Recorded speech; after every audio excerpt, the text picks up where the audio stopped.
counters. So we had a look in the last video on countering the bong sao. Now we've got the pak sao and the fuk sao, and also there are multiple other traps, but they're the most common ones you're going to encounter. And I really want you to keep in mind that the counters and the traps are free-flowing and according to what is happening, because you can't predict exactly the trajectory and direction of an opponent's force. So it has to be natural. But let's have a look.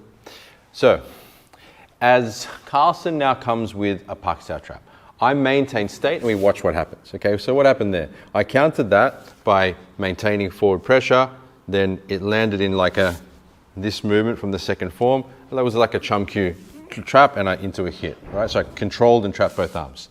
He comes again, tries to come again with a pak sao trap. And now it's more, same thing again. Yeah. It happened exactly the same way, yeah? So he's giving me a similar type of pressure, yeah?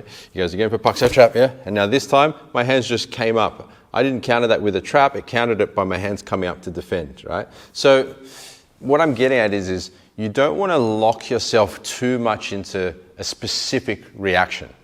You want to maintain reaching forward so that you're not collapsing too much to yourself, and you want to let the shapes move whilst protecting your center. So let's play again with something else. So now Carlson's going to do the fuk sao trap. So he goes to do the fuk sao trap. What happens, okay? So I kept connection and my hand just rolled over the top. Yeah, go fuk sao trap. And I've got my own fuk sao trap now. Yeah. So I keep targeting him, I keep reaching to him, and he's just going to play with fuk sao traps. Yeah, my hand came through with like a tan sao to stop him.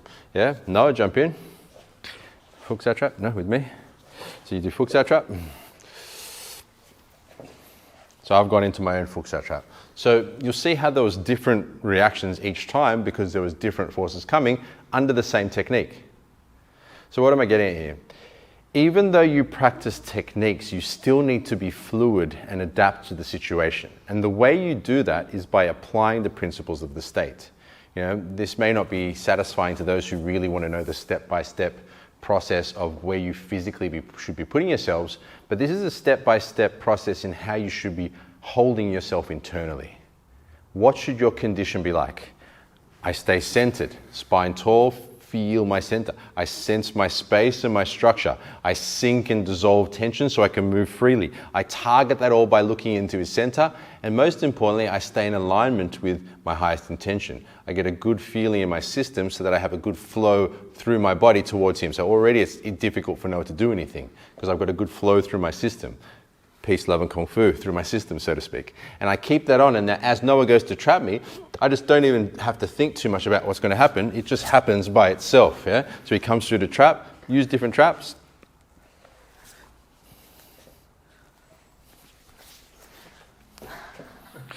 I just keep forward on him. I'm not thinking, I'm going to do this, I'm going to do that. Borrow you, Carlson?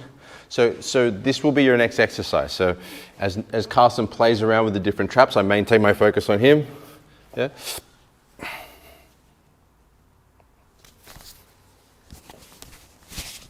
Traps, traps, traps. Just keep trapping.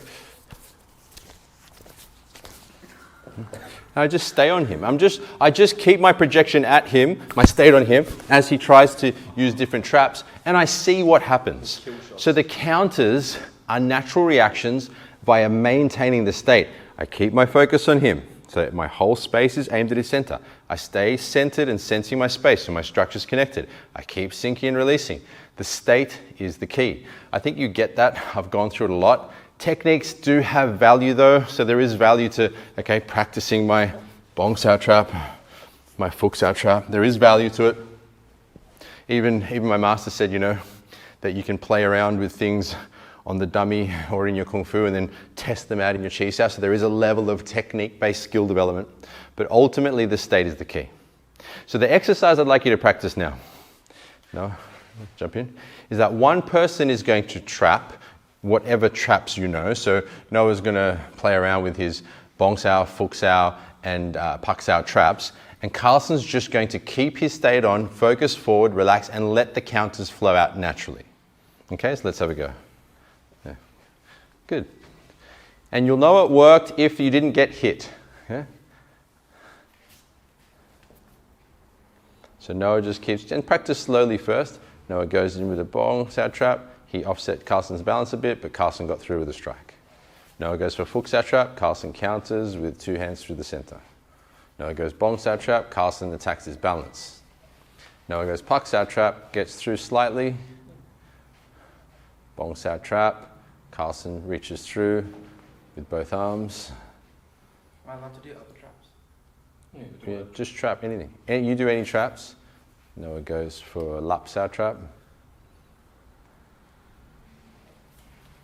Ooh, Noah tries to use the Chun style trap, gets thrown back. All right, now switch. So Carlsen's just practicing letting the shapes and the state flow from whatever he's meeting in the environment. Yeah? Stance on. Just start off slow. Noah, he goes for pucks out. Noah traps. Good. Oh, bonks out redirection like a laps out. Nice. Carlsen goes to trap again. Just keep going for traps, Carlsen, and Noah just stay in state and focus forward. Yeah?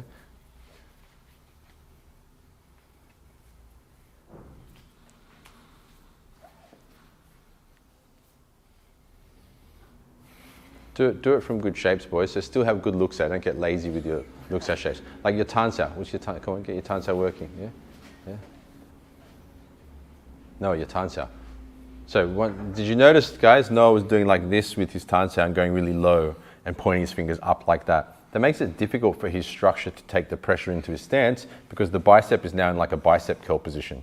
Whereas if he actually points his tansao up like a proper tansao in luksao, then his body will be able to draw the pressure into his structure correctly, as opposed to doing bicep curls with Carlsen's fuksao. So keep that on there. Now from good luksao, do your trapping exercise. Yeah, good, keep going. Yeah, nice. Ooh, nice, good rolling off there. So there you go. Okay, hold it there. So this is just more of a free-flowing trap counter exercise. So you can get used to, okay, how do the shapes naturally roll? How does this ball in water concept work? You use the state. Once again, let's go through it just quickly. You guys looked out again together. So they center themselves. They draw up, sense their center. And you practice this in your state and your form training. So it should be easy to do by the time you get to luksao.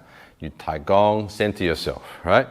Put a good feeling in your center, so your highest intentions. You get a good frequency of energy in your system, right? Because my master was using mind force and directing energy. So you want to make sure you align with a good, powerful energy. Center and a good feeling. Then they sense their whole body. They sense the whole body so that the structure is unified through centering and sensing. Then as they maintain centering and sensing, they're also syncing. It's like an alignment with gravity. So as they move, as they have dynamic pressure, their muscles are relaxing and releasing. And then they see the target. They target it to the line in front of them, so all of their potential power is targeted into the other person. Also unifying the structure via common direction. So applying the state in luksao, in single sticky hands, in chisao, in trapping is the key, once again, to your power coming out and unleashing that power from your system. Cool, thanks, gents. Alrighty, any questions, please do put them in the community, and we look forward to seeing you at our next lesson.